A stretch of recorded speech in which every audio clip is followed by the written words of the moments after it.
Good morning! Ayan na! Ira-record natin ngayon ang ating pinaka-final moment dito sa aming katikista formation. So, ito na yung aming last day.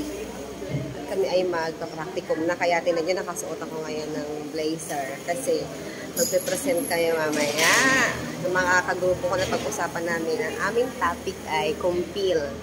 So, magpa-practicum kami sa harap ng mga pare at mga katikista na talaga magpe-pretend kami na kami ay mga teacher na. Ewan ko ba kung tama pa itong tuot ko.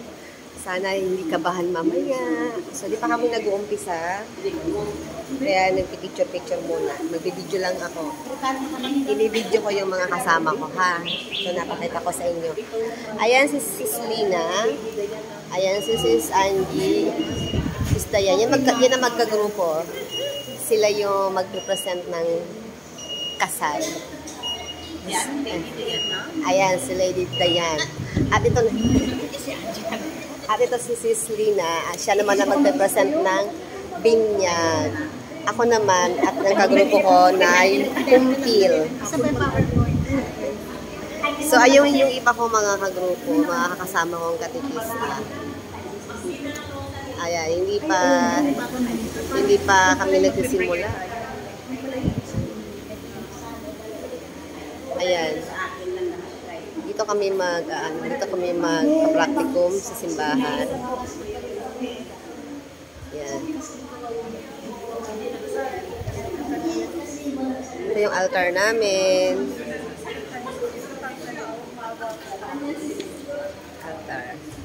So, wala pang umpisa. Mamaya pa mag-start. So, later ulit. Hello! Ayan, tapos na kaming mag-lunch. And then after lunch na, naku po, kami na ang next na isasalang ang kumpil. Hindi ako nakapag-video ng buo kasi busy siya, syempre practical. Hindi ako pwedeng nakatapat sa mga camera kasi may kanya-kanya kaming ginagawa. Kaya, ayun, nakaraos na sila. So, ngayon, after ng lunch kami na sa sala. Hindi ako nakakain ng maayos kasi kinakabahan ako. Kasi yung kanina sa kanila, circle lang sila. Yung Perkana, saka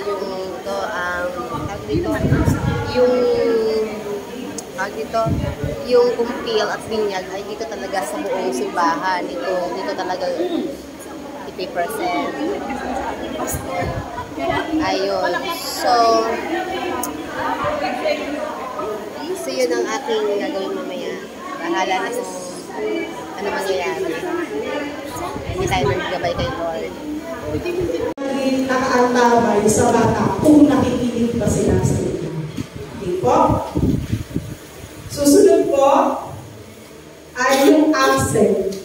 No po, hindi naman po sa nag-aano tayo sa accent, pero need po na maayos ang pagkakasabi natin. Ano po, hindi ko na po sasabihin kasi alam po natin kung pagdating sa Bisaya term ay talagang meron naman po tingin. Pero tatandaan po natin kahit po sa pagkukomre. For example lang po, di ba kailangan maayos po ang pag-deliberate ng ating gospel. So, ganun din po pag tayo nagsalita. Kailangan, kasi po, sad to say, pero may bata talagang minsan ay huli. Sinasabi niya lang, pagtatawanan ka niya. At ako na may na-experience din naman po namin. Siyempre, may mga kapwa din akong katikista na na-experience nila yun, at yun po talaga ang nangyayari. Yun po talaga ang realidad. Na dapat, pag tayo ay nagsalita sa harapan, pag-aralan na po natin kung paano natin i-pronounce yung sasabihin. Yung po, okay po? Shy type. Ang mga ka ng shy type. Bakit po shy type? Yung nga po kasi wala pong eye contact. No po? Tsaka, ito lang po. Pagka po tayo ay nag-seminar, pwede po tayo mag-isa. Pwede po natin pakita ang ating sarili upang makilala tayo ng mga bata. Pwede natin lapitan. Pwede po tayo makipag-communicate sa bata. Sa pamamagitan ng paglapit sa kanila. Kay Ate Mitch naman po. So, eto naman si Ate Mitch, hindi na nakapansin ito. Yung nauulit yung sinasabi, di ba kanina? Okay po, narinig namin ang natawagin kami sa likod kasi, oo ba naman? Na nasabi na, naulit na naman. Okay po? Isa po yung sa dapat iwasan, redundant. Yung wording na redundant, kunwari sakramento, itong sakramento, tumako tayo sa sakramento ganyan. Hindi na po. Dapat pag sinabi mo sakramento, kumpir. O kaya, itong sakramento, ang sakramento na ganyan, hindi na po dapat binyag. Ito yung una.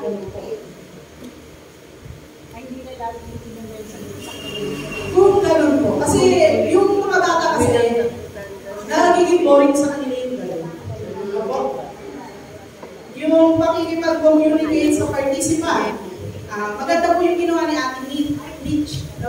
Kasi ang nangyari po, inaano niya po talaga yung mga bata. Ang mga bata, di ba, nag-question and answer siya. So, isa po yung sa communication natin sa kanila. Isa rin po yung sa itagaganda natin sa ating sarili kasi hindi tayo naiiyak. At nalalaman natin na yung nandun sa paligid natin, nakikinig. Ano po? At saka pag tinanong mo ng question and answer, tama kasi yun yung question and answer, kung talaga mo may natutunan, yun ang tanong doon. Na pag nagsalita ka pa dito sa harapan, yung bata mo may natutunan. Yung bang nandun sa dulo na nakaupo, may natutunan siya. Yung po yung kagandahan pag question and answer kayo ng bata. Ito lang po, sa 7 Sacraments kanina. So, yan. Ito po, kaya mahaba ang nangyari, pag po kayo ay nasa kumpir, ang una pong focus ay ano? Kumpir. 7 Sacraments ay pinasok. Tama po? May tanong po ako sa inyo, kailangan po bang palalimin ng 7 Sacraments sa loob ng kumpir? Hindi na yan. Tama na po. Yes. Tama po na dapat pagka kayo ay 7 Sacraments, one sentence is enough. O, kasi po, bakit po? Maano po yung pag-confuse pa ang bata. Tapos makakainin po yung time niya. Nung ibang. Yun po. So, kanina, kaya pinagpamasdan lang namin at nakikinig po kami. Kahit nagdalang kami ng nagdalang doon, meron pong mga pointers talaga. Kasi po, nangyayari din yun sa amin. Dahil nga po, dumadaan din kami sa pagka-seminar po.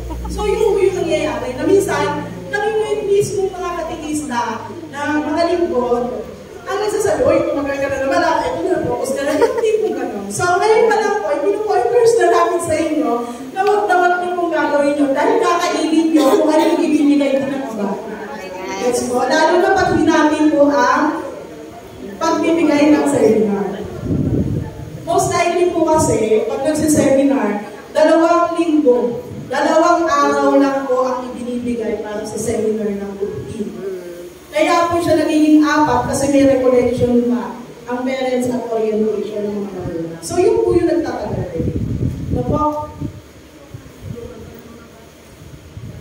Next po, kanina po yung age na 12 years old mataas. Ang tanong, ito po yung isa sa ang tanong. Hanggang ano naman po age kaya ang pwede tanggapin? Sige po. Hindi natin nasabi. Po? Hanggang anong age daw yung tatanggapin para mag-po. Sige po, Ate Lance. Ang pagkakaalam ko po ay 12 years old kataas hanggat hindi pa nakukumpigan bago kasal. Tama po. Yun po yung nasa parang universal natin, ano?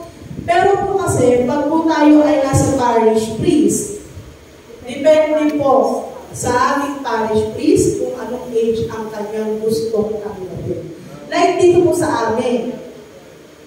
Sample po, sabi ni Father, Ate Margaret Princess, sa mga katikista, 12 years old, pataas, Father, kasama po ba yung mga ganitong age? Ay, hindi na. Iba na kasi yung seminar niya. Iba na kasi na lang sa iyo. Kasi po, kahit na po nagpapaseminar tayo ng para sa kumpir, natatouch pa rin natin yung ibang mga seminar para sa first po, dahil nga po, halos magkakaupo. pinapalalim lang po kasi dahil ayaw rin naman natin ng mga audience natin ay halo-halo. Di ba po, tandaan nyo, kayo naka-audience kayo saan? Anong grade? Grade 4. Grade 4. Eh, nakasal ka na. Eh, 40 ka na. Ano po sa tingin nyo? Yun po yung kalimitan ginagawa nila. Kaya po pag kayo kinasal, kumpil agad. Di ba po? Kasi po, nasa tama at pasok kita niya siya. Di ba po? Yung age niya ay parang hindi na yung para doon sa pag po ganyan, like dito po sa atin sa katedral, dahil po mismo po ang gumagawa, pwede rin po mismo pang live, pwede, ay pwede po tumanggap doon sa mga parishes ninyo. Ngayon po, sa katedral kasi, kung nasa edad ka na, kakasal ka ng ganong day, tapos kailangan mo ng makumpilan, kailangan mo mag-schedule. So, ang mangyayari, wala sila. Okay po, pero kalimitan ng schedule nila ay Sabado. Sabado po doon sa katedral. Yan. Para may ano na rin po kayo, understanding na rin po kayo, na open ang katedral para sa kumpilan. Kasi po kalimitan talaga pag nagpapakaulit, kumpilang bayan. Bakit po kumpilang bayan? Kasi po marami at si Bishop ay fiesta. Hindi po. Tama po? Isa din kasi sa reason kung bakit gano'n po nangyayari. Then, very good po sa recap, yung pagkatapos ng seminar, pagkatapos ng pagbabahagi ng pinag-aralan, ay may recap sa bata. Paano sinabing recap? Nagtanong ka. Tinanong mo. Yun ang kagandahan po. No? Kasi, baka mamaya, yun ang doon sa likod na ganyan-ganyan, hindi pala alam ko anong sinasabi mo. Kasi, baka mamaya, siya pala yung tatanong ni Father, magulit ng yung bata, napapahiya siya. Sunod po, kay Nanay Ana, sa karisma. Nanay Ana, ang okay naman yung karisma, nung naibigay naman po, pero binasa lang ulit. Thank you po sa pizza. Congrats. Apo. Tsaka meron kasi ang Congrats. Pwede po bang kayo sa congratulations, Mary Mother of the Savior? 1, 2, 3. Congratulations, Mary Mother of the Savior! Wasay Parish! Yay! Thank you po. May extra pa? Ay, may extra pa pala! Wait! Cellphone to? Cellphone ko yan! Kasama yan sa vlog. Thank you, Lord. Tapos na kami. O yan. Siyempre kapag nagsisimba tayo, dapat alam natin kung sino yung Papa natin, si Pope Francis. So sa kasalukuyan, si Pope Francis